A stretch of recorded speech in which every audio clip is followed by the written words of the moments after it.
আমি মাছটা এই সাগর থেকে ধরছি, অনেক জ্বরের কবলে ভরে ধরছি। মাছটা 5,50,000 টাকা মনে বিক্রি হয়েছে, আর 22 কেজি মাছটা হয়েছে। কিন্তু এরকম মাছ আমি আগেও কয়েকবার ধরছি, আর সেই বড়ো মাছও ধরছি আমি। 4,20,000 টাকা করে মাছের পিস বিক্রি করছি আমি।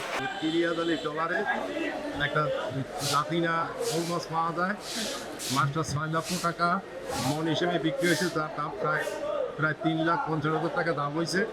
এই মাছ আগে এক সময় অ্যাভেলেবল পাওয়া যেত, কিন্তু দুঃখের বিষয় যে বর্তমানে কিছু অসাধু ব্যবসায়ীরা বিভিন্ন রকম গতিকার জাল ব্যবহার করার কারণে এই মাছ প্রায় বিলুপ্ত পথে। আসলে এই দাতিনা মাছটা হচ্ছে কি, এটার পেটা মূল আসলে পেটাটা বিদেশে সাপ্লাই হয়, এই জন্য এই মাছটার এত দাম হয়। এই মাছটা আগে অনেক পাওয়া যেত জেলেদের জালে, কেন এই মাছ ধরার জন্য জাল আলাদা। কিন্তু এখন অনেক অসাধু ব্যবসায়ী বেরোনোর কারণে এত ছোট ছোট জাল নিয়ে সাগরে যায় যে মাছ প্রায় বিলুপ্ত পথে।